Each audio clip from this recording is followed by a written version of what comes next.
We are day one of relaunching a poultry broiler farm. Let's see how it goes. Oh, that's the kind of birds we grow. A few months ago, I was putting on a suit and tie. The cash flow is predictable. This is the first construction project I've been a part of with my own funds. Piece of equipment here is broken. Chicks like these are hard to come by. They don't spend your money, they make you money.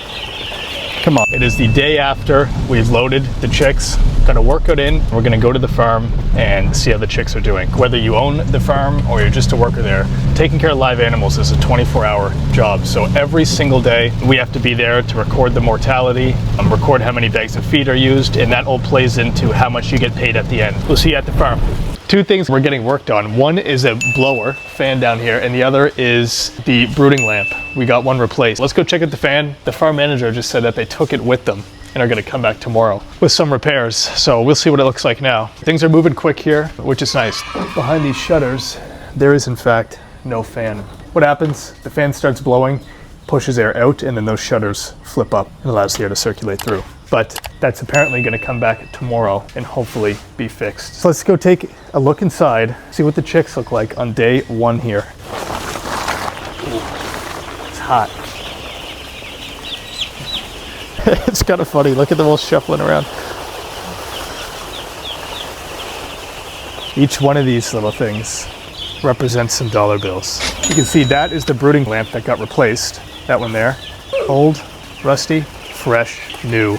I always get questions, where do you get this kind of equipment? Where do you get that? And something like a brooding lamp, that is straight from Shopee, delivered to my house. And sometimes the best deal is just what's convenient.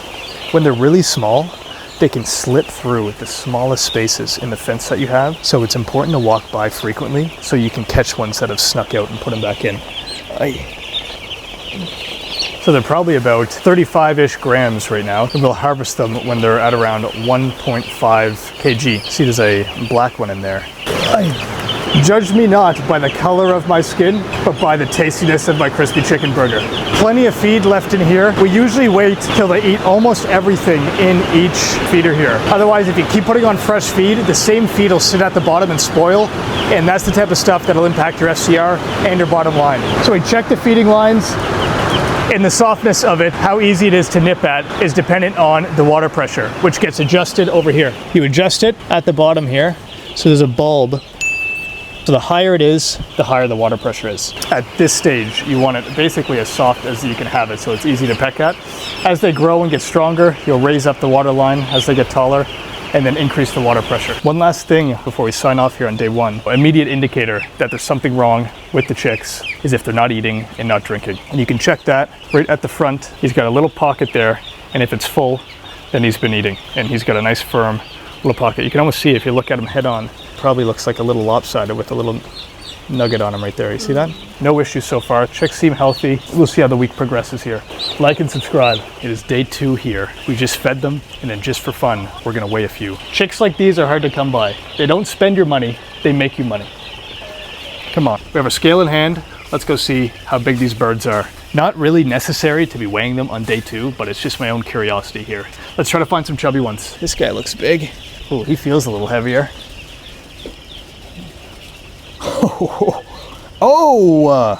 That's the kind of birds we grow. More than double their size in 2 days. Soon he'll be walking out of here going to work at his corporate job. One thing I don't hear spoken about much, but an important thing to check, especially when dealing with dividers like this, is you really have to make sure when they're this small, the dividers are tightly packed together and none of the mesh is really loose. See how this is a little bit loose here. The chicks can either sneak out of there, but they also get their head stuck, they wedge in, so you need to make sure the fencing is really tight without any gaps that they can get into and hurt themselves. They're still on the chip paper. This will get removed tomorrow, and then they'll just be put on the rice hull. And that is it here for day 2. We'll catch you tomorrow. Okay, we are midway through the first week. We have an exciting day here. We're about to check out the construction site where I'm getting a new farm built. Before we head out, I'm gonna go to the mall and see if I can grab a couple new shirts. You may think, wow, this guy wears the same shirt in every single video. Does this guy not have any clothes? Does he ever shower? And the answer is, get a green, live on the edge a little bit. We're on the way to the construction site. I'm excited to see it. This is the first time I've seen it since they've started doing work there. It's such a long process to incorporate and then get construction rolling. This is the first construction project I've been a part of with my own funds getting this off the ground. So you feel the risk involved, but there's no reward without putting a little risk up front, financially or otherwise. This drive used to get my heart rate going. Settled in a little bit. I feel like I'm more of a local.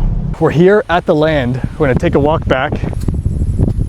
I find it funny walking through places like this. It's like we're in a jungle almost, because a few months ago I was putting on a suit and tie and walking to a corporate office. To have the opportunity to be out here in the Philippines and build a project like this, meet a bunch of new people in a completely different environment, like you learn so much every day. Here we are. It doesn't look like much now. It's all grown in. These walls have already been here from a previously unfinished project, so this has actually saved a huge amount of cost. They've busted down a portion of the wall here and on that side over there, and that'll be where the cooling pads go. So essentially the fans will be there at the back wall. They blow outwards and suck air in through the cooling pads, and that creates a cooler, ventilated environment for the chickens.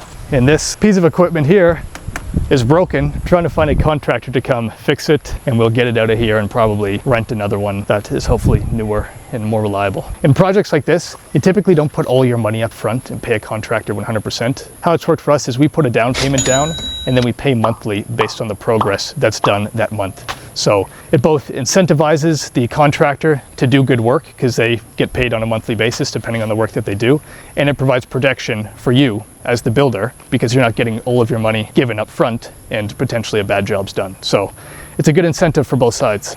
So that's what the farm looks like at the very beginning of construction. Stay tuned because I'll be documenting the progress on its journey to being a functional and operational poultry broiler farm. Day 6 here. We're headed to get some fly glue, and we'll buy some rope essentially, dip it in the fly glue and just hang it around the farm, and that'll catch any flies that are there. Pretty simple fly control method, but it's quite effective. Hello, meron po kayo yung plastic straw? Straw po, na panali po. 65 po. 65? Yes. 1 kg. Salamat. Salamat po. Thank you. We've arrived here at the farm. Have our plastic straw, and here we have our fly glue. There aren't many flies here because of the rice hull, but this is just a little added layer of protection. Let's head inside. We'll see some repairs that have happened so far. Last time we were here, the contractors took this fan out to fix a bearing on it. So you can see that's been put back in. It is functioning well. All the shutters are also in place, which isn't the same for all these fans, so that's a good one there. And the motor was broken on this one over here, but that motor has since been fixed. So that's 2 items now checked off the list of things that need to be repaired here. So let's go check out the automatic feeding container. The nice thing about a business like this, broiler poultry farming, is that it really isn't rocket science. You need to be attentive to the business, but it's quite repetitive. You do the same cycle every 30 to 45 days. Obviously things can break and things can go wrong, but generally speaking, the cash flow is predictable. The responsibilities each month are quite predictable. With those 2 things in mind, it becomes a very scalable operation. The more buildings you have doesn't really change what you do. You just add employees that do the same job on other buildings. This right here, feed storage. This bottom part was removed because it was full of grime and dirt and rust, and that was impacting the performance of the automatic feeder. So I think the motor's been repaired, and then this part came back cleaned and refreshed. It's not needed right now. The area is pretty small. They've just been manually putting the feed in. Once the area is fully expanded, they'll just fill this up with bags of feed, and then it'll suck through the automatic feeding lines. That is generally it for major repairs. The fans were a big concern. Like if this feeder doesn't work, you can still manually fill up the feeders, and that can be done, but there's no way to really manually run fans. So to get that done within the first week, a little bit of stress off the shoulders. The farm is pretty much in the state we'd want it to be, which seemed like a bit of a stretch when we first got here. There was so much broken: the generator, the fans, the feeding tray, submersible pumps. But I think we're up and running at a good place now. It's day 7. We're headed to do an interview with my man Calvin, and then we'll see the weigh-in tonight. I've never done a collab or interview or anything like that, so we'll see how it goes. Let's get to it. What's your name and where you from? When you told them, guys, I'm resigning and I'm moving to the Philippines to start a business. They said, what the F are you doing? I feel like I 40 years will go by like that, and I'll look back and I'll think, what did I do? What risks did I take? Thank you so much, man. I appreciate it. It's about 4:30, got wrapped up, gonna go home, change, and then we'll head back to the farm to do the weigh-in. We're here at the farm. Let's go weigh these birds. Week 1, they arrived here, about 35 grams. And I think now they should be close to maybe 150. So there's like 5 sections of chickens here. We'll take a sample from each. We'll fill this basket with about 10 chickens and then weigh it on the scale. 3, 5, 6, 7, 8, 9, 10. 10 birds, 200 grams. Maganda sisiu, maganda manok. 2, 4, 9, 10. Drop them down on the scale. Dump them out. And we'll do this after every week. Stay tuned, we'll take you through week 2 as they continue to grow all the way up until harvest. Like and subscribe, you might as well. You're here watching this, you're here watching me. More to come. Thank you.